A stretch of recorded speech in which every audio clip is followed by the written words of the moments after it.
Flight तो हम खुद भी करा सकते थे अगर हम मतलब सुरक्षित अगर वहाँ से निकल पाते थे।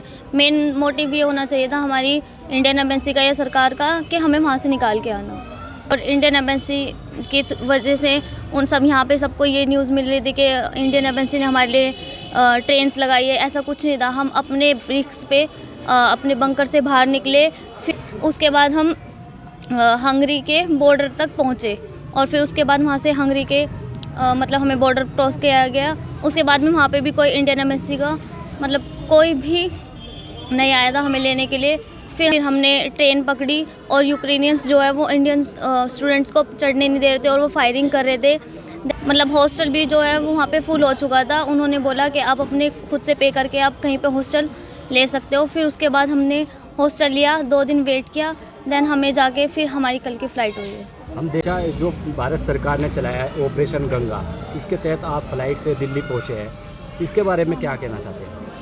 फ़्लाइट तो हम खुद भी करा सकते थे अगर हम मतलब सुरक्षित अगर वहाँ से निकल पाते थे। मेन मोटिव ये होना चाहिए था हमारी इंडियन एम्बेसी का या सरकार का कि हमें वहाँ से निकाल के आना। काफ़ी आज कैराना पहुंची आप यूक्रेन से, किस तरह आप रास्ते में सफ़र किया आपने, क्या कठिनाइयों का आई आपके सामने? एक्चुअली मैं कीव मेडिकल यूनिवर्सिटी की स्टूडेंट हूँ एंड मेरे को 24 तारीख को बंकर में ले जाया गया था। हम सभी स्टूडेंट्स को, जो हम हॉस्टल में रहते थे, 600 या 700 करीब हम स्टूडेंट्स बंकर में रह रहे थे। और इंडियन एम्बेसी की वजह से उन सब यहाँ पे सबको ये न्यूज़ मिल रही थी कि इंडियन एम्बेसी ने हमारे लिए ट्रेन्स लगाई है। ऐसा कुछ नहीं था। हम अपने रिस्क पे अपने बंकर से बाहर निकले। फिर हमने ट्रेन पकड़ी और यूक्रेनियंस जो है वो इंडियन स्टूडेंट्स को चढ़ने नहीं दे रहे थे और वो फायरिंग कर रहे थे। देन उसके बाद हमने ट्रेन पकड़ के लवीव कीव से अदर कंट्री में पहुँचे और फिर उसके बाद लवीव से हमने अपनी प्राइवेट बस करवाई।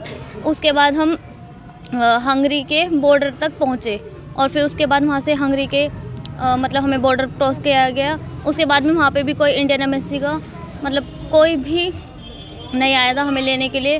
फिर हमने अपने मतलब हॉस्टल भी जो है वो वहाँ पे फुल हो चुका था। उन्होंने बोला कि आप अपने खुद से पे करके आप कहीं पे हॉस्टल ले सकते हो। फिर उसके बाद हमने हॉस्टल लिया, 2 दिन वेट किया, देन हमें जाके फिर हमारी कल की फ़्लाइट हुई है। हम देख रहे थे आपके पास जो है पैसे भी ख़त्म हो गए थे, खाने की भी दिक्कत थी। हाँ जी, वहाँ पे कोई सुविधा नहीं थी। अच्छा, जो भारत सरकार ने चलाया है ऑपरेशन गंगा, इसके तहत आप फ्लाइट से दिल्ली पहुंचे हैं, इसके बारे में क्या कहना चाहते हैं? फ़्लाइट तो हम खुद भी करा सकते थे अगर हम मतलब सुरक्षित अगर वहाँ से निकल पाते थे। मेन मोटिव ये होना चाहिए था हमारी इंडियन एम्बेसी का या सरकार का कि हमें वहाँ से निकाल के आना। काफ़ी समय लगा आपको निकलने? हाँ जी, और वो भी हमने खुद से स्ट्रगल किया। अंजलि, और छात्र रह गए आपसे पीछे? हाँ जी, आपके जो साथी काफ़ी थे, स्टूडेंट्स हैं अभी। तो क्या उनके बारे में भारत सरकार से क्या अपील करना चाहते हैं आप? वो जल्द से जल्द निकल जाए। मैं तो इतना ही कहूँगी कि जो मतलब इंडियन एम्बेसी ने हमारे लिए नहीं किया है वो उन लोगों के लिए करे, क्योंकि अभी भी कई हज़ार स्टूडेंट्स कीव में, लवीव में, विनित्सिया में फंसे हुए हैं।